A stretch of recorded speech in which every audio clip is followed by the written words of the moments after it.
Stop doom scrolling, Ian.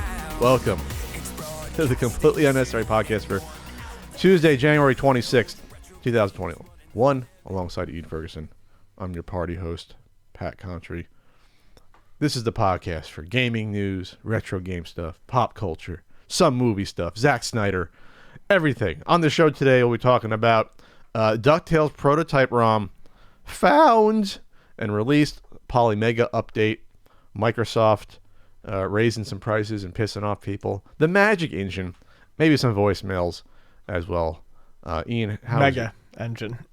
Oh, I said the Magic Engine? Yeah, oh, Magic Engine's the emulator. I know, Ian. That's why I said it. You know, it says Mega Engine here. Ian, how was your weekend? It was good. I worked. I made made monies? I made monies. What else did I do? Started making some ramen. That was good. It's delicious. Ramen.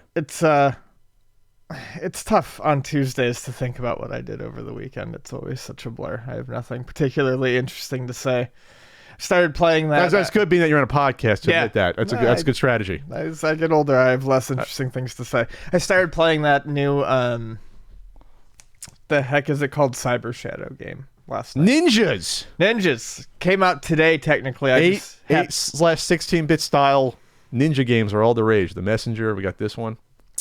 Music's really good so far. It's definitely difficult. The graphics are nice. I'm enjoying it. I don't know. It literally became available to me at midnight this morning. I am not special. I didn't have like a review code for it or anything. But yeah, I'm enjoying it. I didn't know about the game until yesterday, until I saw the post about it. I'm like, oh, this looks interesting. Somehow, like Messenger, I knew about 6, 7, 8 months before. But for some reason, this game flew under my ninja radar.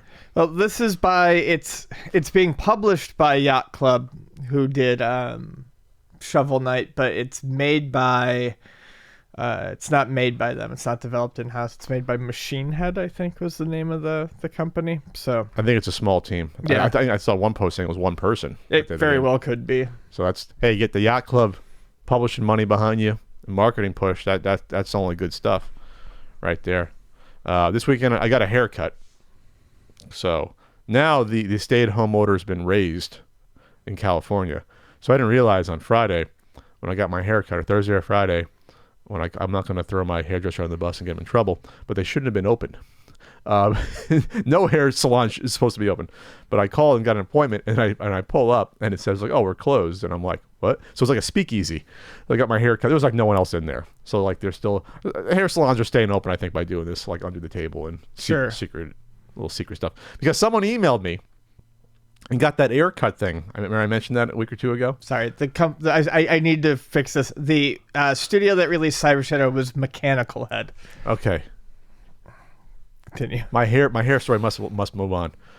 So someone emailed me because I remember I brought up the haircut thing where it was like kind of like the Flowbee, but not a flow because it's not attached to the vacuum, but it still sucks it in. So in theory, the same sort of mechanism. Yeah. It said it takes like 2 hours to cut your hair using that. Like it's so weak. Like it's for like really short hair. So I looked at that, plus the fact that it's like $150, plus the fact that it's out of stock. I'm like, I'm not doing that. I would try the Flowbee, but the Flowbees have been all out of stock everywhere ever since fucking Clooney, reinvigorated the franchise that's been dead for 25, 30 years. And so Flowbee stocks is up if Flowbee has a stock. But so I got a real haircut, and it's not bad. And she didn't touch my freaking eyebrows. She didn't go near them, because now if she makes even one solitary move towards, I'll slap the fucking scissors out of her hands if that happens again. But no, she did a good job. Did a good job. I also watched Narcos Mexico on Netflix. I need a new series to watch, and I didn't see the original Narcos. But Narcos Mexico is a spinoff. Now I think there's a second spinoff, but really good, really good. Diego Luna is the star. He's the kingpin, and it's all based on real people and true story stuff, which again makes it more riveting that this shit actually happened. And Michael Pena's in it as a DEA agent. And I'm like halfway through the second season of it. It's a fantastic show. If you like Mexican women, especially, this is a show for you. I know you might like it. There's tons of beautiful women, like every episode is. You're like, what? But no, it's gripping. It's very violent, obviously, because it deals with the drug kingpins and a lot of meetings, a lot of like face-to-face meetings. And this, like, half it's like you got to fly to meet someone because you can't trust phones, and half it's meetings, sitting down, and it's like the negotiations back and forth and who's playing who. So it's really fascinating. But it's all based on true stories and true people. It's like, because I cut back into, there's a semi-narrator, so you cut back into the real footage of the events, which like throws you off. You see like the real guy after you saw the guy playing them, so it's like kind of throws you off. So it's a mixture of reenactment and No. Every once in a while, the narrator will just pipe in some extra information and show like the news clip footage. Okay, gotcha. But it's still a drama. Okay. So this throws you off every like 15, 20 minutes. It'll show like a quick like 20-second clip of him. He'll say something. You'll see the real guy. But it's interesting. That's the start of the DEA. I think it starts in like 84, the series. And so at that point, the DEA was like a joke. No one knew what they did. So it's like they start off with like 3 guys in Mexico, basically, like with like no resources at all, trying to like pin down what was happening in Mexico with the consolation of the first time they consolidated and made a cartel, basically. Gotcha. And it started with the marijuana before they moved on to cocaine, work with Colombia after that. So it's very interesting. And Diego Luna's fantastic.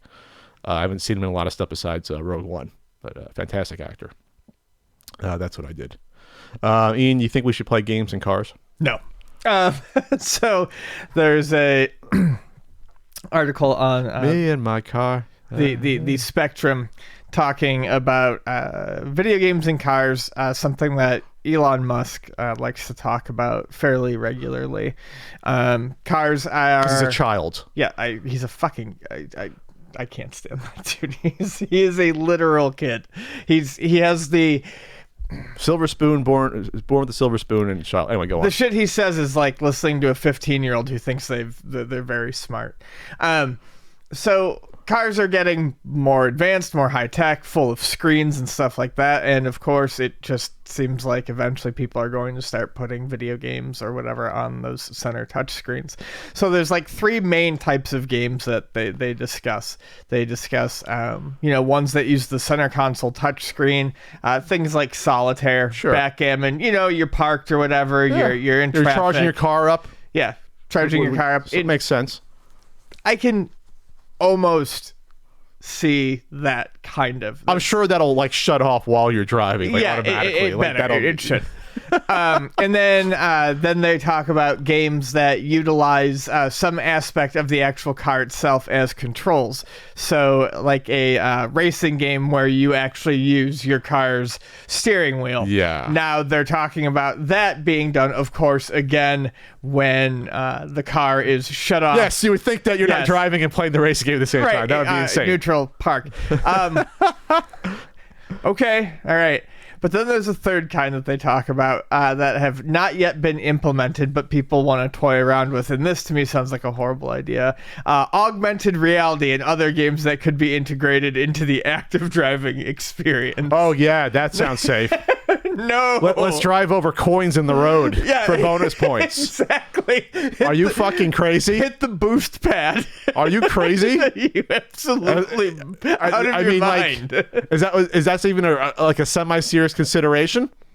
I think it's problematic at all in terms of muscle memory and sort of cognitive, training, that you should not use a steering wheel in your car for any game at all. No. Because that might screw you up even a little bit when you're actually driving, not mapping the one-to-one motion the same.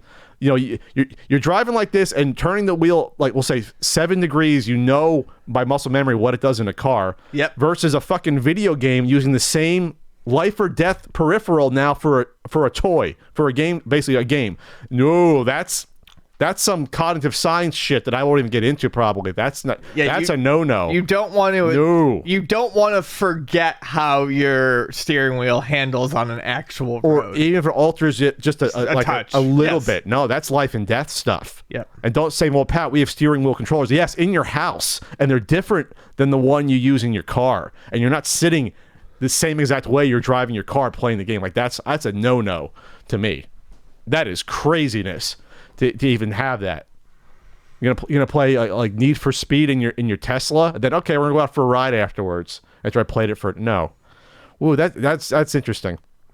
Yeah, I mean they mention that in the article. They do a good job of pointing that out too. They talk about how this may seem like a moot point, so they're talking about playing the games while the car is parked, but the same controls previously dedicated to the licensed operation of a car are now also used for consequence-free light entertainment. Yeah, no. You want to keep the consequences attached to your car. Let's not have a fucking a bulldozer with a game inside where you can play the bulldozer and then have someone use it afterwards, or a crane. Right. This is heavy machinery that kills tens of what is it? How many people died by driving last year? 38,800 people in 2009. 38,800 people? Holy shit. I didn't think it was that much. I knew it was tens of thousands. Yeah, let's not make it worse. Let's not make that worse. So this points this out too. Tesla Arcade does lock out some driving controls when playing a game. Pressing the accelerator, for example, produces a warning notice. But turning the steering wheel to control a game car still also turns the wheels of the real car.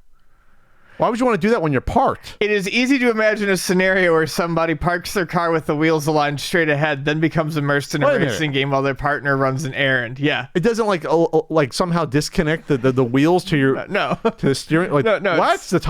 What? It still moves them. Oh, this is the worst idea ever. This is the idea where you just like throw the person out of the company when they bring it to you. Like, what? How does this benefit us at all? Anyone doing this? That's insane. That's a fun ride. Mm-hmm. Wow. Woo. Yeah. Get us to the automatic cars. Come on, get us to Total Recall. Come on. We're past due. Here. Class action lawsuit against Nintendo for the Switch Joy-Con issue, but this time it's in Canada. I'm not sure there's a lot to say about this, but there's still issues in the US with this class action lawsuit. Nintendo's trying to make it right. They'll fix your shit for free, but they'll end the class action lawsuit by sending us all a coupon at some point. I'm sure. Did I miss that already? Did it happen? Did we send a coupon? No. We weren't sending like a $5 coupon. It'll happen. That's how this shit's gonna end with Nintendo. $5 off a brand new game. Well, they did that. Yeah, they did that back in was it 89 or 90. They did that. Yep. 91, whatever that was. Oh, we did some monopolistic practices. Here's a $5 coupon to buy another one of our games.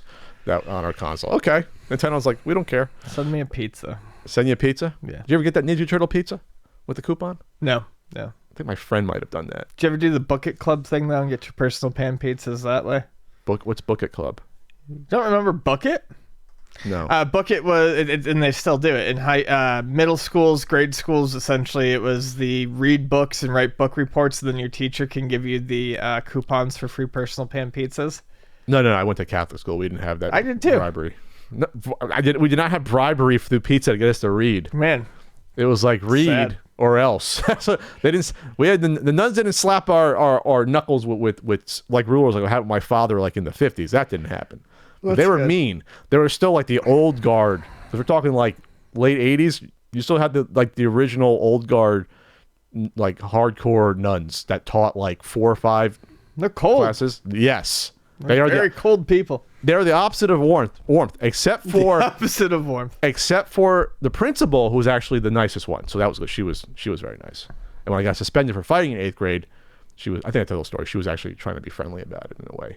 Who was the nun in The Sound of Music? I never saw The Sound of Music before. She was nice. She was nice. There's nice nuns out there. There have to be. They're like they're out there feeding the poor and helping out the lepers and stuff all over. And historically, they're doing that stuff. I heard Mother Teresa was she was not nice though. That was the word about personally that she was hardcore. She got shit like she's like fucking we're gonna do it my way. I mean I'll say it right now in this intro. Fuck Mother Teresa. She was awful. She was not a good person. She was not a good. Wow, Saint Mother Teresa was not a good person. Really?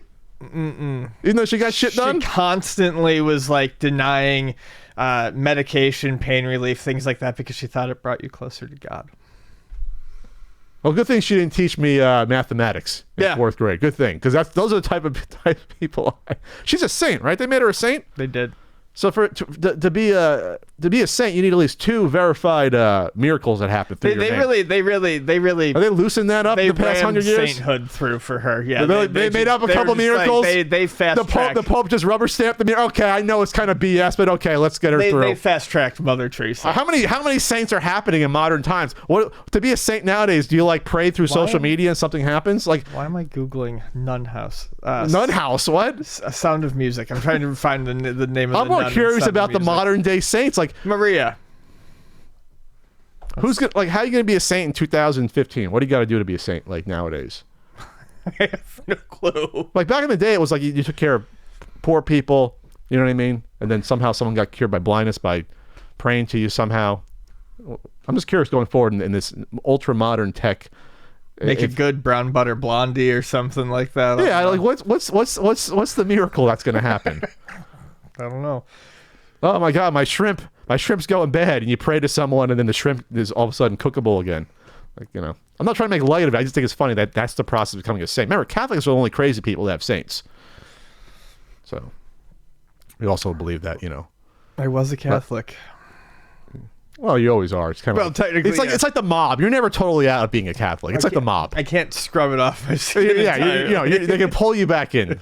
Like you get married, you're gonna be married in a Catholic church potentially.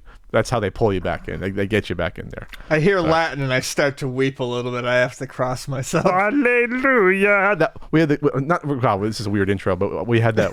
We had the organist that would do the Saturday night. It was a Saturday night mass, the 7 p.m. mass on Saturday, which was like the hardcore mass because it counted for Sunday. But then you had to deal with the guy with the really weird singing voice. The Catholics cannot sing. I'll just say that we cannot sing compared to the other, you know, Southern Baptist, Presbyterian, whatever. We can't sing. He would go, Alleluia, Alleluia. That voice will be in my head forever for Saturday night mass. That's a rough one, Saturday night mass. Get home, you watch America's Most Wanted though right afterwards.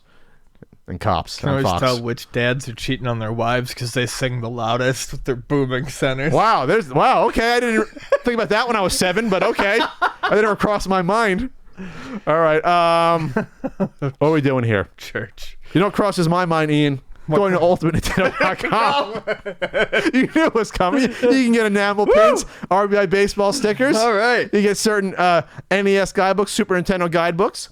Not for resale documentary. Speaking of that, Ian, shout out to Jonathan Luong, I think I pronounced his name right, who does really in-depth book reviews of guidebooks, and he did a 40-minute plus review of the 4 Super Nintendo books on the market. Jonathan Luong. So search for which Super Nintendo book is the best on here. Compares 4 Super Nintendo books, and I'm not just plugging it because a certain SNES guidebook got the highest rating out of them, but you know. You are. Yeah, partially. You are. But no, it's a very in-depth review, and he even uses like spreadsheets to say, well, this is the number of games on this, and these are the ones that cross over. These are the regional difference. Like, it's really, I mean, in-depth. This is it. And he goes over the average words per book per review, and of course, sorry, Super Nintendo Guidebook is the top. It's like 400 words on average. I wish he spent more time looking at the actual quality of the writing, but I'm not going to parse it there. It would be interesting though if he looked into which books paid their writers. That'd be a good one to look into, and gave their writers complimentary copies of the book. That'd be a good one. We'll see which one stacked up there. But no, check it out. It's a really good review of the review books, meta reviews, and the best artwork. And my pal Yoshi did the artwork there, so Yoshi was happy to hear that of all 4 books. All right. What else is going on, Ian? Oh, I'm gonna be on Twitch Wednesday night before poker, my bi-weekly poker game online. I lost, like I felt it the last time. Not happy about that. I did not play horribly. It was just a bad run. Cameo.com/PatContry if you want a cameo. But my Twitch is twitch.tv/ContryCode. So 80s commercials. This will be like the 39th or 40th week in a row I've done it. Jeez. Hey, people like it. People like it. That is some stuff. Speaking of Twitch, there's a piece of garbage on Twitch that got found out because he yelled at his baby during a live broadcast, and they called Child Protective Services. And not much to say. It's horrifying. But now every other week you have someone on Twitch being found out for bullshit. Some of these people get thrown off Twitch. That one piece of shit that like spit vodka into her cat's mouth is somehow still on Twitch. that fucking piece of garbage somehow. Oh yeah. Which leads people to say, was there a double standard? I'm more willing to go with you when that shit happens, that there's a double standard when it comes to some of this, people who gets thrown off and who doesn't.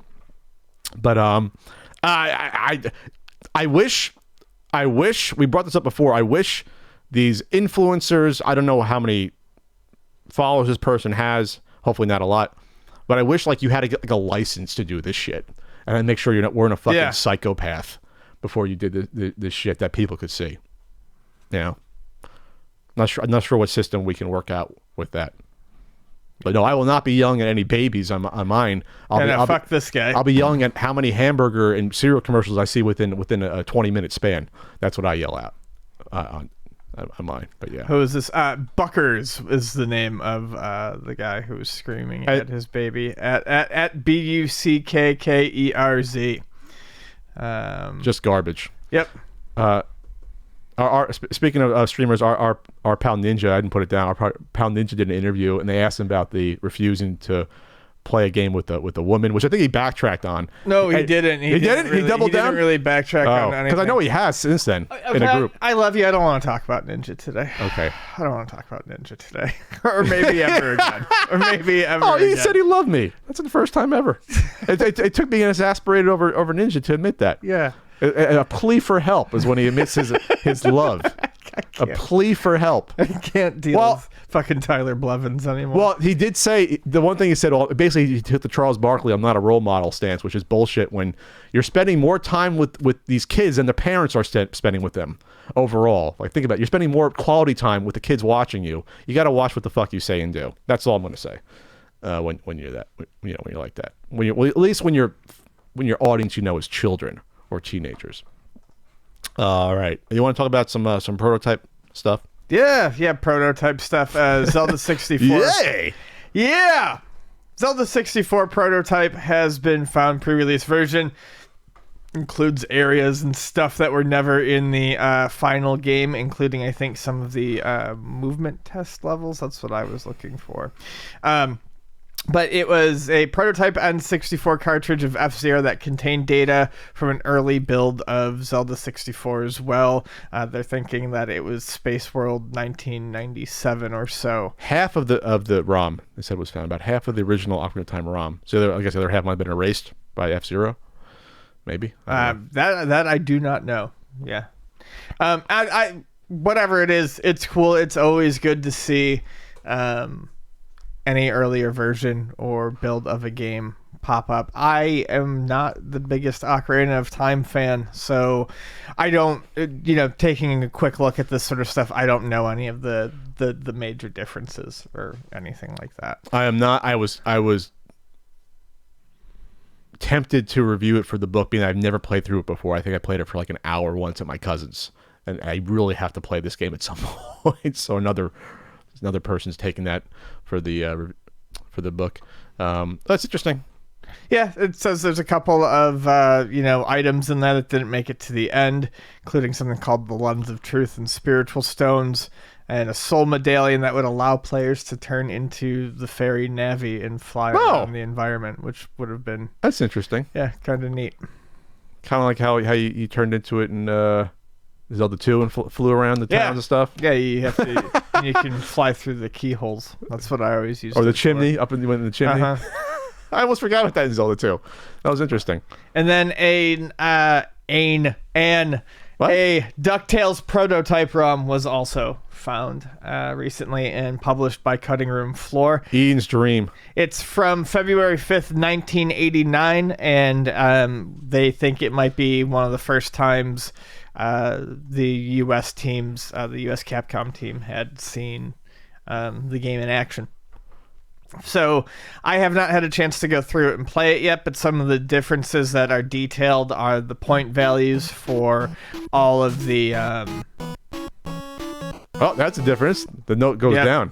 The point values for all the items are different. Red diamonds aren't implemented yet. There is some differences in the title screen music, like Pat just played. The moon theme is a little bit slower. Two are entirely different, according to this. It says Transylvania State theme is completely different. Transylvania is completely different. Moon theme is slower. I'll play that real quick. Transylvania to start it.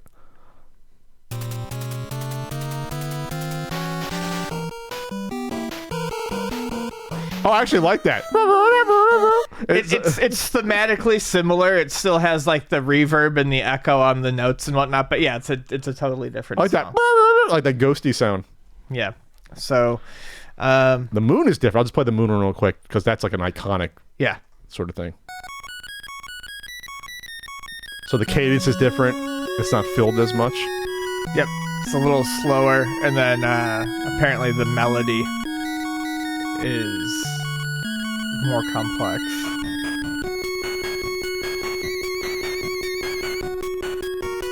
It's a first draft. It still has the basic. It's the same melody, but yeah, it's. I like it. It's got a nice little. It's got a little. It's bit more of somber. It's got a little bounce to. I think it's got a little bounce to it.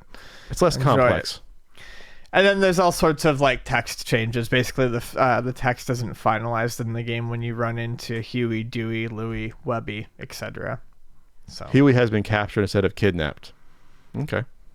I brought you a present, King of Terra Firmix. Here's a gift for you, oh King of Terra Firmies. Yeah, so things changed, but it's neat. Simplified text. Yeah. You got to play this one. You got to do your speed run on this version and see how it stacks up. So, oh, that's here we are. Yeah, it looks like there might be other differences too that they haven't quite documented yet. The cutscene going back to Duckburg, and it looks like there might be some level differences, but they haven't quite fleshed all that out yet. Would this be the one prototype that you'd want to own if you could own it? DuckTales prototype would be cool, yeah. So this is where the one where it would get you like, all right, I'd put that on my shelf and get it slabbed or put it in a case and. I'd absolutely. I would totally grade it and then take it straight to straight to Heritage. Heritage Auction. Sell it. I'm not saying you're gonna flip it. You own it to flip it. No, I wouldn't be able to help myself. That's what a true game preservationist does. They get the prototype, they ask for it, they get them sent to them, and they don't dump them, and they throw them on eBay, undumped. That's a true preservationist. That fucking sham. All right, moving on. We love talking about Blizzard on the podcast here, right? Don't we? Yes. So, Vicarious Visions. This is a sad one. This is something that you see more and more. Vicarious Visions, the team that did the Crash Insane trilogy, and more importantly, did the excellent remaster of Tony Hawk's Pro Skater 1 and 2. Obviously, they were under Activision already at that point, but they were doing their own thing and they were doing it quite well. They received a lot of positive buzz, especially after Tony Hawk 1 and 2 came out.